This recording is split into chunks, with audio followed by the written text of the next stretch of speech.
Hello, I'm Chris, and this is my VW Beetle gas gauge and sending unit video. So this is off of my 1972 Beetle. We have the factory gauge on the left and the brand new one I bought on the right. Now, I screwed it up. We're going to take it apart, and I readjusted it for this sending unit. That was a mistake because I should have adjusted it to a brand new sending unit. We're going to have a part 2 video where I ordered another gauge and a brand new sending unit, and we're going to see if anything changes. So what I've figured out about these gas gauges so far is that they don't read 100% like you want them to. Notice how the factory one goes way past empty. This is the one that I adjusted. So which one do you want? A truly adjusted one or factory adjusted? I'm going to tell you right now, leave your factory adjusted one alone. Don't try to adjust it. We'll explain why. All right, so the first thing you do, get your meter, ohms for resistance. So the first thing I did was I checked the resistance on the factory gauge. So when you're working with resistance, you have to stab this in really good and hold it. You can't twist wires and have loose connections. You're going to get false readings. All right, so that's what I was getting. Very solid 13 ohms. So this is a brand new one from Rock Auto. This is the $26 one, and I want you to see that. The reason I checked this is because when I hooked it up to the gauge, a brand new gauge right here was only going up to about half a tank. Then you have this thing right here. Is this a vibrator, stabilizer? I'm just going to call it a resistor. This is factory on the car. This body has to be grounded, and this one's coming in at a solid 1 ohm of resistance. There we go. So for the sending unit, you're testing ground to the prong. Once I got it in here and started looking at it and cleaning it off, 5.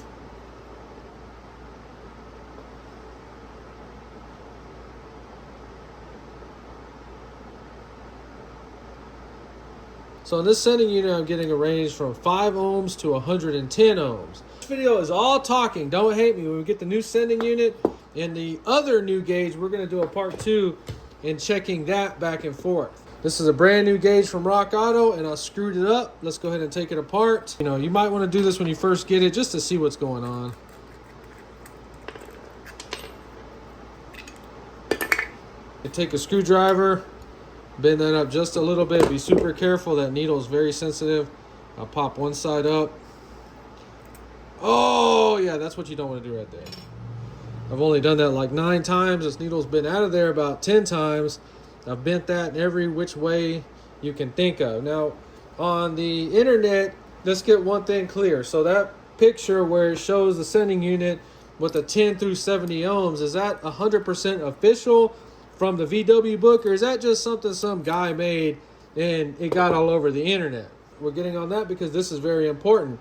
It shows these 2 adjustment holes. You can see how there's a little gear in there. I believe that these are to adjust your empty on your tank, because your empty is what is critical. One issue with those pictures telling you to turn these things with a screwdriver is these are glued. And on this one, they were super glued, so I had to bust them off with a screwdriver, and that's whenever I bent everything and I had to straighten it back. This right here has been bent in every direction, in and out, twisted all the way around about 30 times. Another reason why I'm keeping the factory adjusted one as a reference. Even though these gauges appear to be exactly the same, they are not. This one is by no means as high quality as the original. The thing that's burning my biscuit the most about this gauge right here is this needle's got a lot of play. It can actually move in and out. I don't like that. I hate that so much about this gauge. And that's what's been causing me so many problems. The original factory gauge doesn't even give you any room for that to happen. So hold on to your factory gauge. Don't just throw that thing away. You know, so you watched my first video on the Beetle. The gas gauge was messed up and didn't work, and that's why I bought this gauge right here. Turned out there's nothing wrong with this gauge. All right, so first of all, on your car, hot is ran to this resistor piece. It goes on right there, hot coming in, and then this goes to your sending unit on the 1-wire sending unit. One thing to pay attention to is this stuff right here. You cannot have any type of loose connections on any gauge that uses resistance right here. This right here is going to give you a huge false reading. So we're just going to go back and tighten these points up just a little bit. Now, tight fit, perfect. Everything's ready to hook up. We're talking about that because you can't play games twisting no wires together to test this kind of stuff. Everything has to be crimped because twisted wires have resistance. We're dealing with the gauge that's measuring a resisted wire, so you cannot play games twisting wires. If you test it on a bench, everything has to be crimped like this. This is power coming in to this little stabilizer, resistor, whatever it is. Please let me know in the comments. So coming from our negative side of our battery, we have two little wires jumped together because we're going to have to ground two things. You have to ground the body of this stabilizer, resistor, or whatever it is. It has to be grounded 100%. Now we're taking the other ground and we're going to ground the body of our sending unit. Okay, so on your sending unit, this is a 1 wire. This is your resisted signal wire. This goes right here. Make sure it's a tight fit. So this gauge does not like to be like that. Put it like it's in the car. Now, if you pay attention right here, we have a window in the middle. That's halfway. So if you don't have the window, just put the stick straight up and down. And we want to see where halfway is on this gauge. Quicker way, just go ahead and go up to full. Okay, so halfway on the sending unit, you see what it's reading on the gauge. Because psychologically, you're going to see that. You're going to, hey, we need to get some gas in there. But you really have half a tank. Now, let me know if all Beetles are like this. I don't know, but mine appears to be factory. And I'm just going to leave it like that. So the next thing is the empty. So let's let it go back down to empty. Now, on this sending unit, we have these tangs right here that we can bend as well. See how we're way below zero like that? Bend that tang up just a little bit. Whenever we bent that little tang up, you see how we're right on dead empty, but when we raise this up, we raise it up to where we probably have a gallon or two in the gas tank. So that's why I said I'm not messing with this, bending it, or that, calibrating it. I am just messing with that. Okay, so see how we're pegging out our gauge right there? I really don't like that. So then once again, you can bend this tang in just a little bit, and let's see if it pegs our gauge out. See, it's hitting the needle on the stop. That is completely okay. It's supposed to do that, but I don't want to do that if we don't have to do that. See, we're still over full, but we're not banging our needle on there. So the point of this part is the only adjustments that I did were to these two tangs on the sending unit. The main point of this is halfway on your sending unit, you're just going to have to let that slide. I don't see a point in fine-tuning half a tank, as we'll see on the other gauge. So you can see the two wires coming off of the battery. There are no smoke and mirrors in my videos. Everything is contained in this area. And you can see that gas gauge moving. All the factory stuff checks out, going right back in the car. Let's get that one ready. All right, so the resistance signal is running through here. That is a bimetallic strip wrapped around with a semiconductor, and it is heating up and literally contorting that little piece of alloy. So this is just a spring that's placed in there a certain way, and you're trying to mechanically adjust that needle to the range of the heating and cooling of that strip. That's all you're doing. Problem is, anytime you calibrate a mechanical instrument like this, you're going to have a range, usually 10% plus or minus, that it can be off. So expect that. That's all that is. Let's go ahead and put the back on so we can get some power to it. Swing it over like that. Okay, you got to be careful with it. See, we're already screwing the needle up a little bit. So remember I said I calibrated this gauge to the sending unit. I don't want to recreate it because I spent about 2 hours messing with this gauge, bending that way, taking the needle out about 9 times and straightening everything back out. It was not fun, and there were times I thought that I had screwed everything up, but stuff is built strong.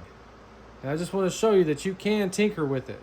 You see how that little stabilizer resistor thing, that needle does not bounce around at all. And that's as fine-tuned as I could get half a tank. See, but that's where I was focused at first. I thought that was where you needed to adjust it, and I was wrong. What is critical is adjusting your empty. So let's see what happened Well, you know what's going to happen. It's not going to go to super empty. It's going to go right in the middle. You know, faster rate, just take the freaking thing off. So what happens is if you try to adjust it, you're pushing back this way and that way, and you'll see the needle move accordingly. And when I adjusted it to halfway, I threw empty off. So a lot of people out there are like, well, what does that R stand for? Well, adjusted like this, it's run to the gas station as fast as possible. That's why we bench test this stuff. So when we go put it back in the car, we know it works perfect. So I've seen people turn the key on, their gas gauge just goes full and stays there. Let's try to replicate that and see what they're doing wrong. Pretty sure they took all the wires apart, took everything apart, saw that, thought it was some kind of piece of junk relay. We don't need it. This is an old school car. You know, people get triggered when I talk like that. I don't care. Get triggered. Wired straight, nothing's grounded, and we're just shooting straight up to full. So one thing that could be happening is that we're not grounded. If you notice, this is plastic insulated off of the gauge housing. Sending unit is like halfway full. We're pegging out half full. This is not good. If your gauge is doing this, you need to unplug this wire immediately. One of these wires, unplug it immediately. So mine is a 72 Beetle. And you need to check yours out. If you have this little resistor stabilizer vibrator in there with 1 ohm of resistance, you might cook your little semiconductor wrap around that bimetallic strip, because it gets so hot in there that if you touch it, it will burn your finger. So these resistors are heating up and releasing some of that heat, so it's not all focused on your bimetallic strip. And this is proving that whenever we don't use the resistor, we're just heating up that bimetallic strip, and we're bending it beyond where it should be bent.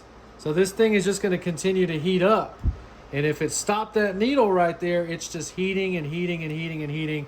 And that little wire is a very, very thin wire. And we already know it can burn up. Well, let's see if grounding, we're going to touch that body right there and see if that changes anything. Nope, doesn't change anything. Grounding it doesn't do anything. I mean, it really shouldn't get hot enough to burn anything in two, but we all know that that can happen, especially on these old parts. Let's just check it one more time and make sure our gauge isn't damaged. So we're gonna go ahead and put it on full and let's see.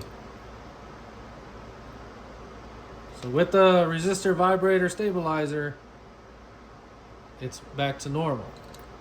Let's go half a tank. If we didn't burn anything up, it'll go right back to half a tank like it was earlier. All right, beautiful. So there you go. If your gauge is pegging out, you might need to go ahead and buy this thing right here. You didn't damage it wiring it straight, but that is not how it's wired. So I am brand new to Volkswagens, and I'm going to be making a bunch of videos. So if you like videos like this, please subscribe, like, and share this video. Do whatever to help this channel grow, because I don't get that many views when I upload. So other than that, I think I figured it out. If you enjoyed this video, please like and subscribe, and thanks for watching.